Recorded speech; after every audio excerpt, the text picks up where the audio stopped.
Social Security recipients are eligible to receive up to $4,555 in 2023. President Biden offers 3 solutions to save the Social Security program, and we detail how we could possibly see a 4th stimulus check in the latter parts of this year. We'll be covering all of this news in today's video, but before I dive into it all, if you wouldn't mind helping me out real quickly by just hitting that like button, that just signals to YouTube that this video could be helpful to other people like you as well. Okay, so in 2023, the max monthly payment for Social Security recipients is going to be $4,555, but receiving this amount is just a little bit more difficult than you would think.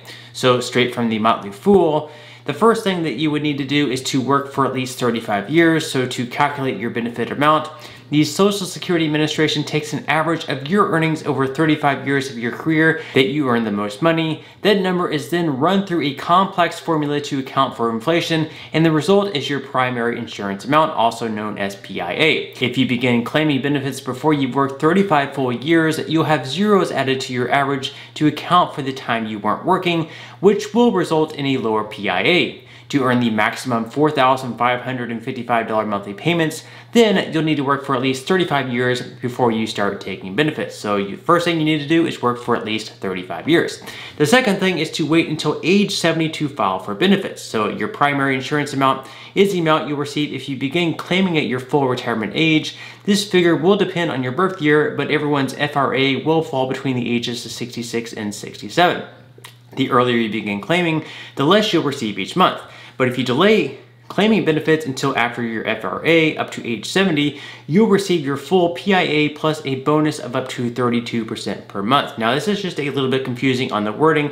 It's actually 8% more per year that you receive for 4 years up to 32%. So if you wait 1 year to claim your benefits from age, let's say 66 to 67, you'll receive an additional 8% bonus on top of what you would have received at your full retirement age of 66. But if you wait an additional 1 year, that's 8%, 2 years is 16%, all the way up to 32% at 4 years. So it's not a 32% increase per month, it's an 8% increase per year, up to 32% over the course of 4 years.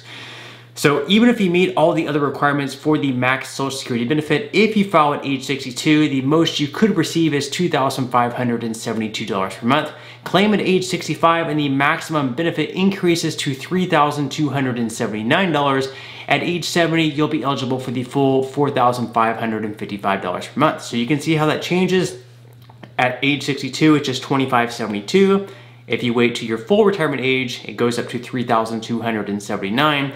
And then if you wait all the way to the age of 70, if you max out those benefits for 35 years, you'll be eligible for the full amount at $4,555. And thirdly, you must consistently reach the wage cap. So in general, the higher your income, the more you'll qualify for in benefits. However, only income up to a certain limit is subject to Social Security taxes. Once you surpass this limit, you won't pay additional taxes and your future benefit amount will not increase. This limit changes from year to year to account for inflation, but in 2023, it's $160,200 per year.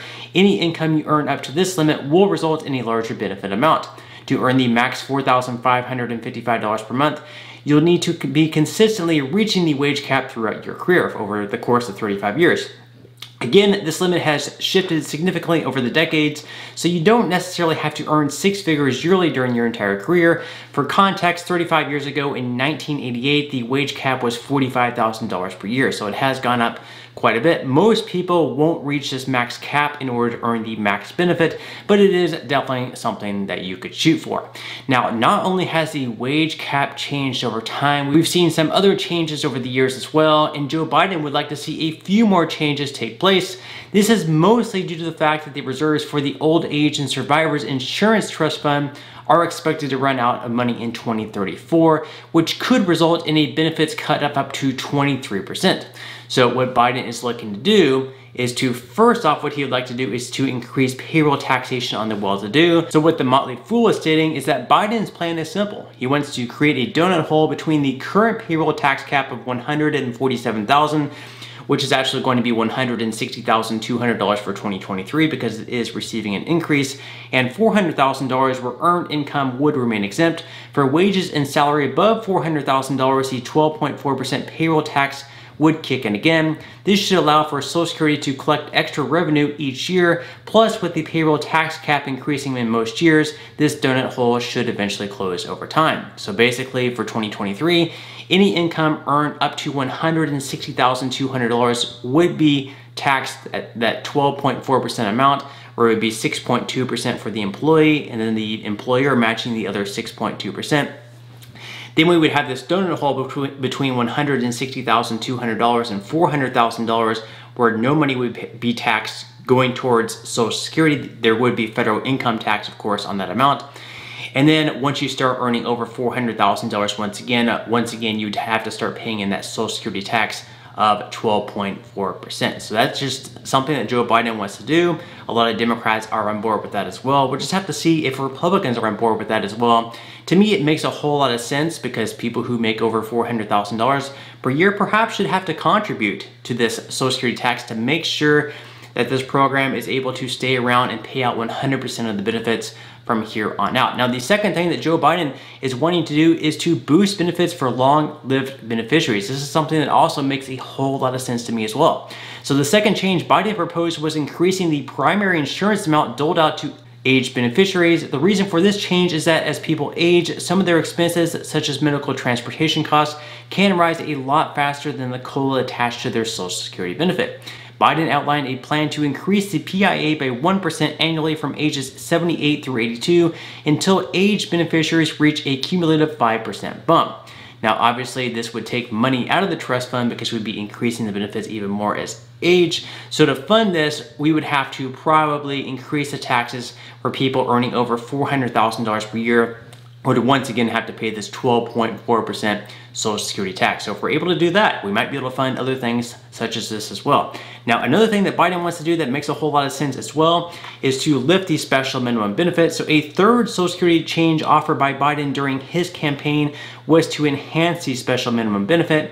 In 2022, a lifetime low earner with 30 years of coverage could receive a monthly benefit of almost $951.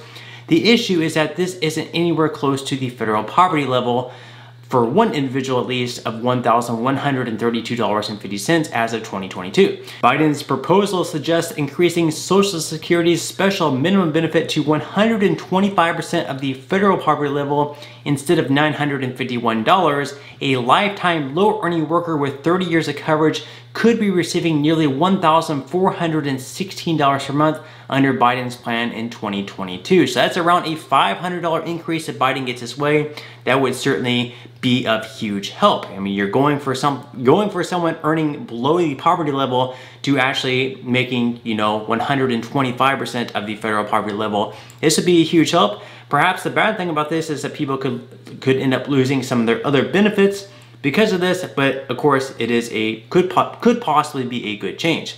Now, the fourth thing that Biden wants to do is to change the inflationary tether from the CPIW to the CPIE.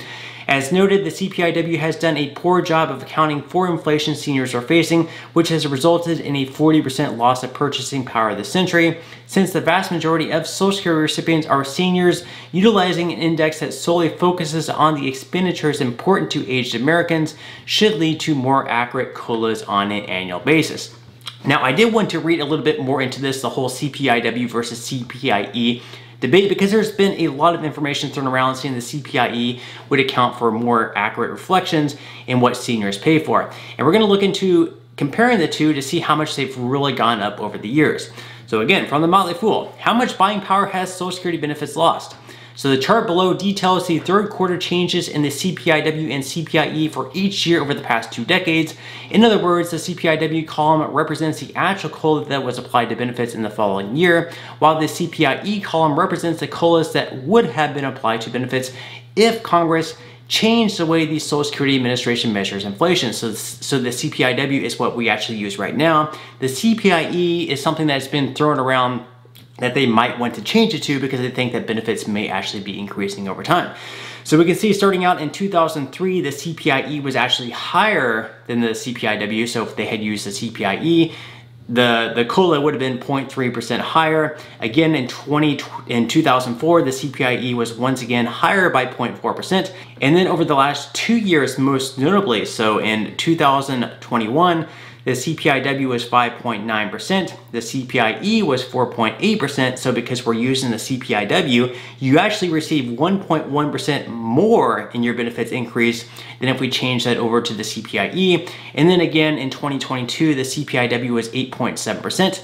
and the CPIE was just 8%. So if we had been using the CPIE, if lawmakers decided to make this change, you would have been receiving 0.7% less in your cost of living adjustment for this year in 2023. So we have to be really glad they did not make this change over the past couple of years, because we would have been missing out on around 2% in benefits. So as I mentioned, over the last 2 decades, the third quarter CPIW has increased by 65.3%, while the third quarter CPIE has increased by 65.9%. That's only a difference of 0.6%. It says, for context, the average benefit paid to retired workers was $922.10 per month in December 2003. That figure would have risen to $1,525.03 by December 2023, strictly based on the current formula using the CPIW to calculate COLAs, but it would have risen to $1,528.54 by December 2023 if the CPIE were used to measure inflation.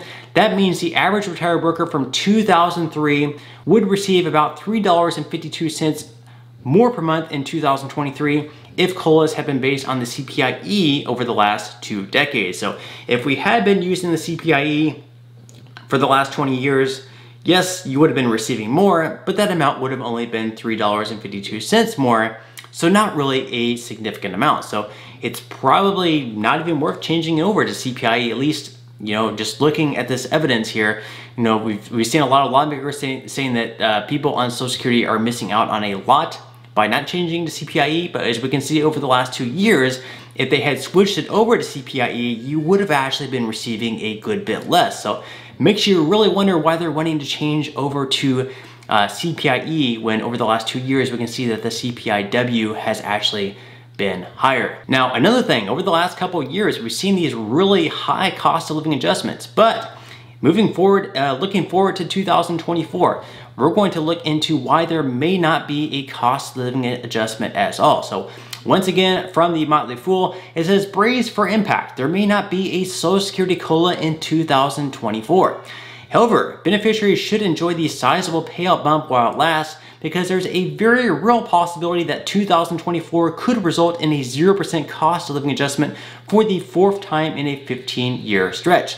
With the prevailing inflation rate soaring, the Federal Reserve has had little choice but to aggressively increase interest rates to slow borrowing and shift wage power away from workers and back to businesses. To be blunt, the nation's central bank is pumping the brakes on the U.S. economy to keep inflation from causing further damage. It's a necessary step, but one that could prove painful to Social Security beneficiaries come 2024. So since the Federal Reserve is raising interest rates to combat inflation, it could also, of course, cause a recession, which means that when we're comparing the CPIW from 2022 to 2023, we may not see a change at all, or perhaps it could be a negative change, which then could result in a 0% COLA, where we're not actually going to be, there's no way you can actually go in negative COLA range where we're actually receiving a negative cost of living adjustment, or what you're receiving for your PIA actually decreasing, thank goodness, because that would be a disaster if that actually happened.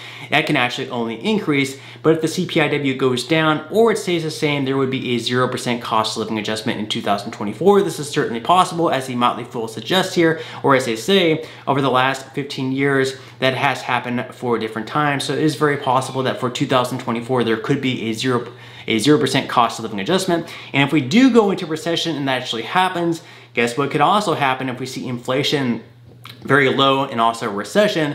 That could also mean more stimulus checks. And if we send out more stimulus checks and just more stimulus in general, like we have that Paycheck Protection Program where we're sending, millions and billions of dollars to businesses to keep them afloat, businesses that probably don't even need that money.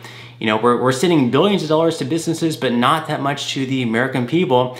That could create more inflation. So as Michael Beery tweets here, inflation peaked, but it is not the last peak of this cycle. We are likely to see CPI lower, possibly negative in 2H 2023, and the US in recession by any definition. Fed will cut and government will stimulate, and we will have another inflation spike. It's not that hard. So as Michael Beery says here we're going to end up in a recession. Fed will then cut the rates, or the rates will start going down once again, and the government will start passing bills once again to stimulate the economy. This could mean stimulus checks for the American people to begin stimulating the economy. And then once again, we'll see inflation begin to spike. So once inflation will go down, and then inflation will spike perhaps even higher. So we could see, you know, inflation going up, let's say next year in 2024, even higher than that 8.7% mark for the COLA, and it could be higher than, you know, just 10% at some point in time. Now, as Peter Schiff points out, CPI inflation is unlikely to fall as low as 2%, so he does not think inflation is even going to get to 2%, but we're going to end up going into a bad recession, and the Fed is going to begin quantitative easing, lowering rates once again. And then of course, we might need some type of stimulus from the government to get the economy jump-started.